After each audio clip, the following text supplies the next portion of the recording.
بسم اللہ الرحمن الرحیم۔ السلام علیکم۔ اللہ کے نبی مسجد میں بیٹھے ہوئے تھے، ایک صحابی آئے سعد الاسود اور کہا یا رسول اللہ میری شادی کروا دیں، میں بہت کالا بھی ہوں اور بدصورت بھی ہوں، تو مجھے اپنی لڑکی کوئی نہیں دیتا۔ آپ نے کہا اچھا، پھر پوچھا کیا عمر بن وہب بیٹھے ہیں؟ بتایا گیا نہیں، تو فرمایا عمر بن وہب کے پاس جاؤ اور کہو کہ مجھے اللہ کے نبی نے بھیجا ہے اور مجھے اپنی بیٹی کا نکاح میرے ساتھ کر دو۔ عمر بن وہب کافی خوبصورت بھی تھے اور بہت مالدار بھی تھے۔ یہ اٹھے اور جا کر ان کے دروازے پر دستک دی اور کہا اللہ کے رسول کا قاصد آیا ہے، باہر آؤ۔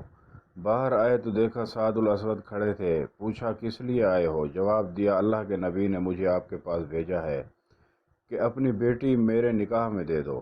عمر بن وہب نے کہا جا جا، تجھے دوں گا اپنی بیٹی، تم غریب کو دوں گا اپنی بیٹی۔ سعد الاسود اسی قدموں کے ساتھ واپس آ گئے، لیکن عمر بن وہب کی بیٹی نے ساری بات سن لی۔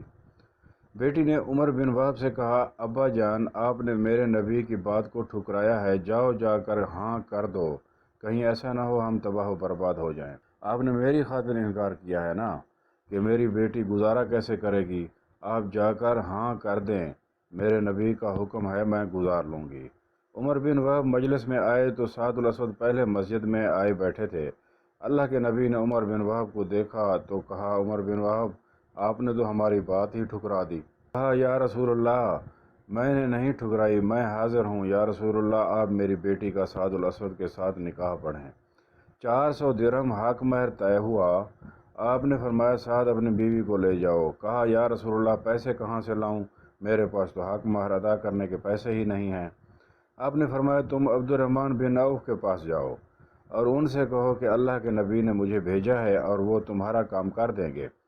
عبد الرحمن بن عوف وہ صحابی تھے جس کو دنیا میں ہی جنت کی بشارت دے دی گئی تھی اور اتنے امیر تھے کہ ان کے بارے میں علماء کرام لکھتے ہیں اگر آج کے دور میں ہوتے تو اتنا پیسہ تھا ان کے پاس کہ پورا یورپ خرید سکتے تھے، لیکن ایماندار تاجر تھے اور اللہ کے نبی نے ان کو دنیا میں ہی جنت کی بشارت دے دی تھی۔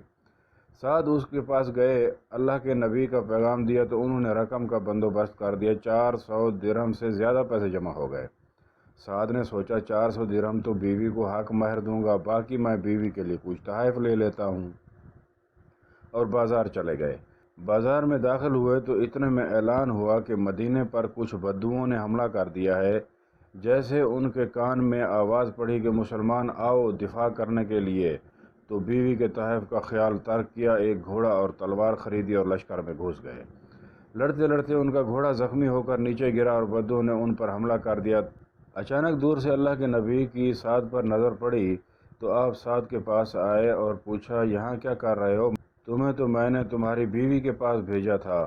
تب تک سعد الاسود شہید ہو چکے تھے۔ اللہ کے نبی سعد کے قریب آئے اور سعد کے سر کو اپنی جھولی مبارک میں رکھ لیا اور آپ کی آنکھوں سے آنسو نکل کر سعد کے چہرے پر پڑ رہے تھے، اور اللہ کے نبی پیار سے کہنے لگے سعد تو کتنا پیارا ہے، تو کتنا خوبصورت ہے، تو کتنا خوشبودار ہے۔ پھر آپ مسکرائے اور فرمایا رب کعبہ کی قسم، سعد حوض کوثر پر پہنچ گیا ہے۔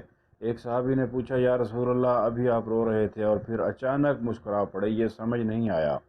اللہ کے نبی نے فرمایا میں رو سعد کی جدائی میں رہا تھا اور مسکرایا اس لیے کہ مجھے سعد کے جنت میں عالی شان محلات نظر آئے۔ دعا ہے اللہ تعالی ہم سب کا حامی و ناصر ہو، آمین۔ السلام علیکم۔